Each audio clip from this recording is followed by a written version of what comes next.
On s'intéresse dans ce grand angle aux traces des premières humanités, notamment au Maroc et en Algérie, au Maghreb. Bonsoir Jean-Jacques Hublin. Bonsoir. Soyez le bienvenu sur TV5 Monde. Vous êtes paléo-anthropologue au Collège de France, professeur donc, et vous occupez de la chaire internationale de paléo-anthropologie. Vous dirigez aussi le département évolution de l'homme de l'Institut Max Planck d'anthropologie évolutionniste. C'est à Leipzig, en Allemagne. Alors peut-être d'abord quelques mots sur votre métier, au fond, et sur cette discipline, la paléo-anthropologie. C'est une science qui étudie quoi concrètement? Bien, nous étudions l'évolution de l'homme de formes différentes des formes actuelles, et aussi bien dans une perspective biologique que dans une perspective culturelle, comportementale. Donc c'est l'intégration de tous ces aspects-là. Et dans le fond, la question à laquelle on cherche à répondre, c'est qu'est-ce qui rend l'homme différent des autres créatures? Comment l'homme a émergé du groupe des primates. Alors justement, dans le sommaire, en début de journal, je disais Homo sapiens, c'était juste. Avant de refermer la première partie, j'ai dit Néandertal, c'est faux. Vous m'avez fait la remarque d'ailleurs avant cette entrevue. Quelle est la différence entre les deux? Homo sapiens, notre ancêtre, et Néandertal, est-ce qu'ils ont vécu au même moment? Est-ce que l'un est plus ancien?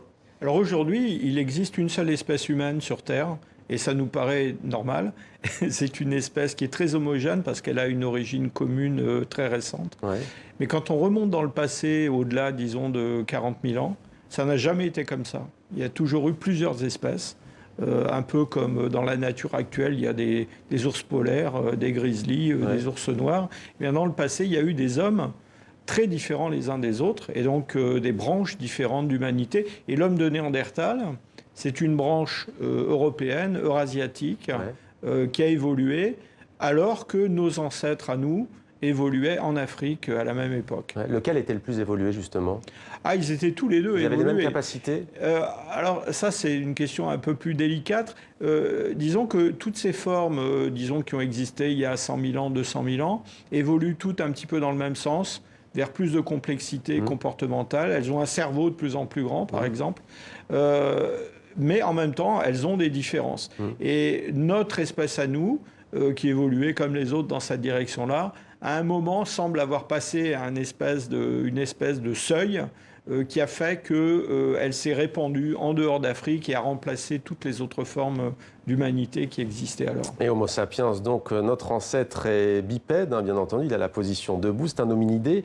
Alors on n'arrête pas de découvrir des nouvelles espèces humaines. Homo, j'espère que je prononce bien, luzonensis notamment, Denisova, Flores, hybridation avec Néandertal. C'était inimaginable il y a peu. Ça peut paraître incongru de vous demander ça, mais pourquoi est-ce qu'on étudie autant l'évolution de l'homme? Qu'est-ce que ça apporte? À quoi ça sert? Moi, je crois que la question des origines, c'est la question de notre nature, de qu'est-ce qu'est l'homme. Et c'est une question, je pense, qui agite l'esprit de tous les hommes qui naissent à la conscience. Alors, dans les sociétés traditionnelles, on y répond par la mythologie, par la religion, par un récit. Dans les sociétés occidentales du 19e siècle, on a développé une approche scientifique de la question. Mais c'est une problématique, je pense, qui passionne en fait le public. Et on s'en rend compte chaque fois qu'on a l'occasion de communiquer sur ce thème. Donc toutes les grandes nations ont des programmes de recherche dans cette direction-là. Et vous vous êtes fait connaître du grand public par la publication en 2017 de votre découverte des plus anciens fossiles d'Homo sapiens connus à ce jour. Ils ont été mis en lumière au Maroc, 300 000 ans environ. Racontez-nous l'aventure d'abord. Vous avez travaillé, on imagine, avec des collègues marocains? Alors oui, bien sûr. La préhistoire d'Afrique du Nord, ça m'intéresse. Je suis né moi-même en Afrique du Nord et comme les hommes modernes, j'ai quitté l'Afrique. Et donc j'ai toujours été intéressé par la question des origines en Afrique. C'est une question un peu personnelle. Djebel Irhoud, c'est un site qui était connu depuis les années 60. On avait trouvé là des fossiles. On ne savait pas très bien quel était l'âge de ces fossiles. On avait du mal à les intégrer dans l'ensemble des découvertes africaines.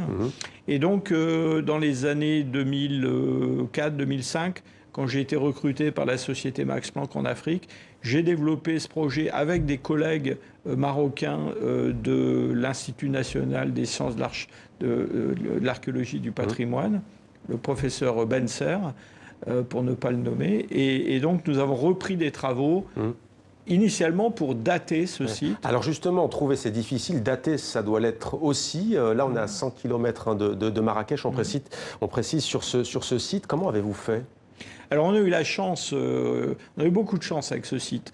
D'abord, on a trouvé d'autres restes humains. Donc on a triplé le nombre de fossiles humains connus dans le site. Ouais. Et puis c'est une grotte qui a été occupée par des hommes qui venaient régulièrement là et qui ont beaucoup utilisé le feu. On ne sait pas très bien pourquoi, mais en utilisant le feu, ils ont produit beaucoup de silex brûlé. Okay. Ça peut paraître complètement insignifiant, mais il se trouve que le silex brûlé, c'est un matériau de choix justement pour établir des datations. Quand on chauffe le silex, c'est un petit peu comme un flash électronique qu'on remet à zéro et qui va se recharger. Et on peut utiliser ce principe de physique pour dater les sites où on trouve ce genre d'objet. Et donc, on a daté le site de 300 000 ans. Mais en quoi c'est une découverte de premier plan, 300 000 ans ? Jusque-là, on pensait que c'était combien la datation la plus grande au Maghreb ? Alors, au Maghreb, on n'en avait pas des choses aussi anciennes que ça. D'Homo sapiens. Mais on avait des fossiles qui étaient datés autour de 200 000 ans en Afrique de l'Est. Et donc l'idée qui a dominé pendant plusieurs générations, c'est qu'il y avait en Afrique une espèce de jardin d'Éden où l'Homo sapiens était apparu, un peu de façon adamique, et puis ensuite il s'était répandu en Afrique, et puis ensuite hors d'Afrique.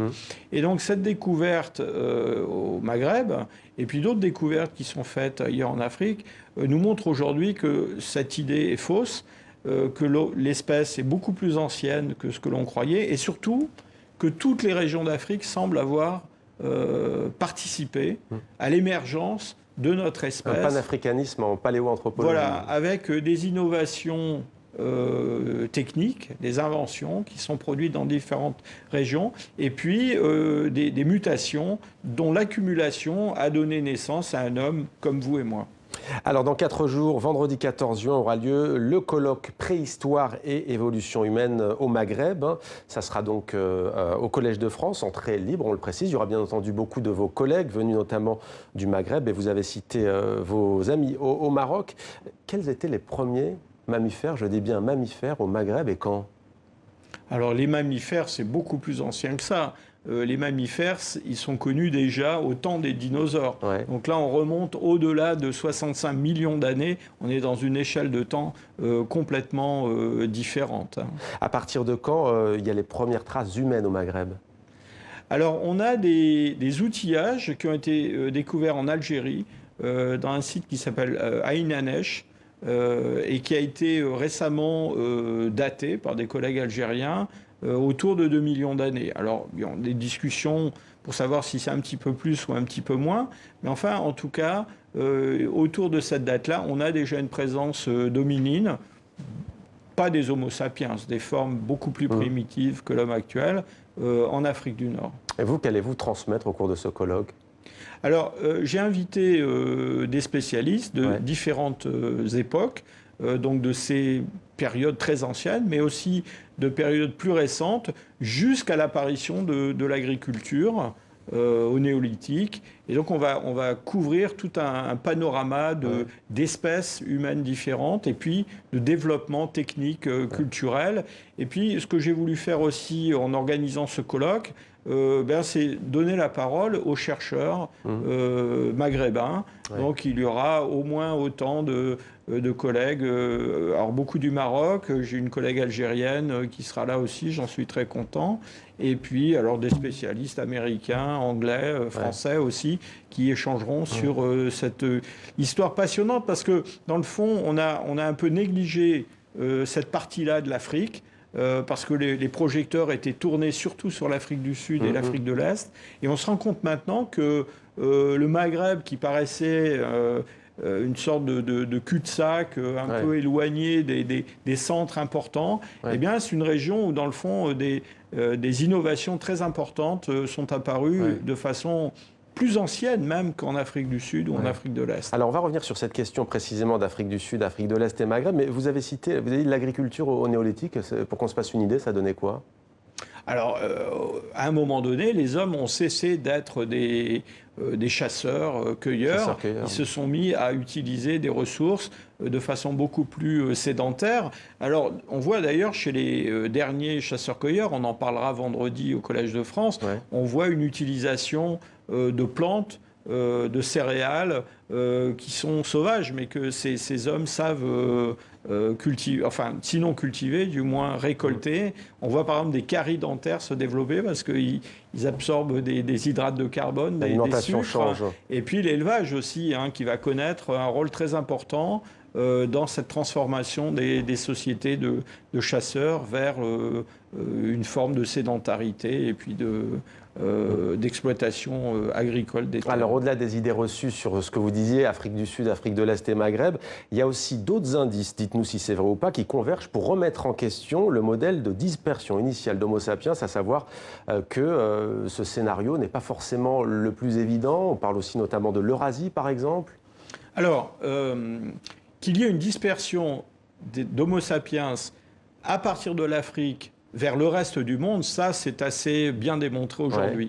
C'est-à-dire que tous les hommes actuels sont des Africains, si on peut dire ça de façon un peu brutale. Donc, ils ont des ancêtres africains. Maintenant, à l'intérieur de l'Afrique, là, par contre, on a un peu abandonné cette idée de jardin d'Éden, de centre d'apparition, et on voit plutôt un réseau de population.